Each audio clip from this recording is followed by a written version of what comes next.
wrote a book 2 years ago called Never Have Your Dog Stuffed. And that book ended right around the part where this book starts off. And what happened was I nearly died about 4 years ago in a little town in Chile. I was on top of a mountain there. I was interviewing astronomers for my science program. And I was 8,000 feet up, and I'm sitting waiting to interview these guys, and I got this unbelievable pain in my gut, and it got worse and worse until I was just doubled over and screaming, and there's a good reason why they used to disembowel people. It really hurts, so they had a medic there. And he didn't seem to quite know an awful lot about what was happening. He said, "Well, what's happening? How do you feel?" I said, "I don't know. The pain feels like it went down over to the right side. Maybe it's appendicitis." And he said, "I think so too."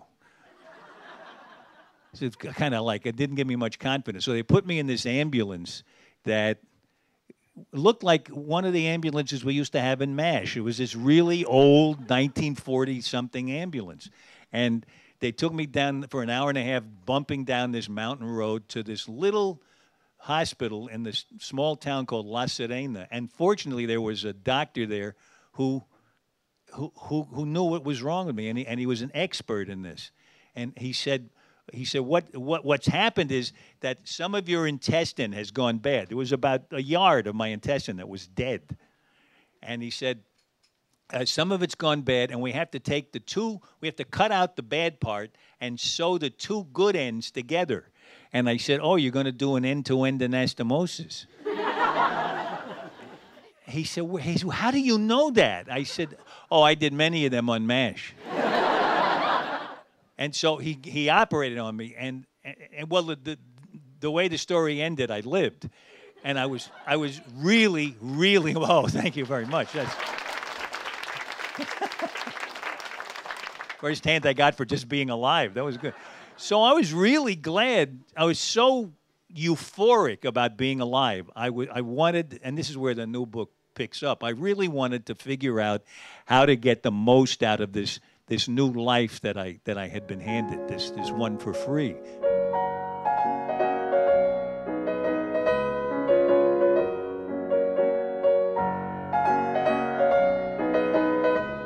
There's always been this thing of a level of celebrity that is not about you or not about what you do. It's just about the outside of you, the recognizability of you. And so it was hard for me to get used to the fact that people were pulling at my clothing and people, one of the things that I've observed about this, and even about myself, when I see somebody who to me is a celebrity, I get a little disoriented. When I met Lee Vullman, she was my heartthrob, and I just stood and stared at her, And we were standing in a parking lot outside a Chinese restaurant, and the air conditioner was blowing all this hot oil and garlic from the Chinese restaurant. And to me, it was the smell of new mown hay from one of her movies, And I'm just staring at her, and then I suddenly realized that this is an actor like you. What do you do? She's not in a movie. This is not that character. Syntax is very interesting. I can't tell you how many hundreds of people have come up to me and said, "You're my biggest fan."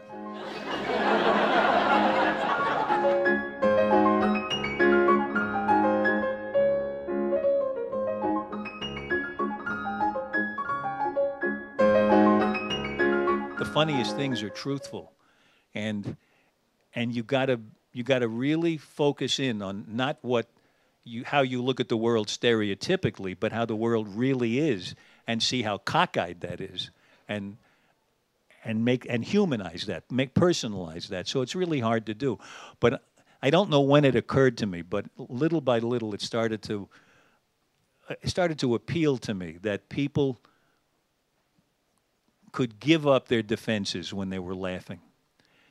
Now, one of the things I found in a personal way was that when we would sit around the set on MASH waiting for the next shot, we almost never went to our dressing rooms. We sat in our chairs in a circle and made each other laugh. And we just made fun of each other. And that laughing kept our energy up, and it kept us focused on one another, and we were warmed up to one another, so that when we went on set, sometimes still laughing, still kidding, until the very last second, that energy carried over on camera, and we just continued laughing, but using the lines of the scene, or continued the connection, you know. And I began to realize how valuable it is to laugh and to make other people laugh.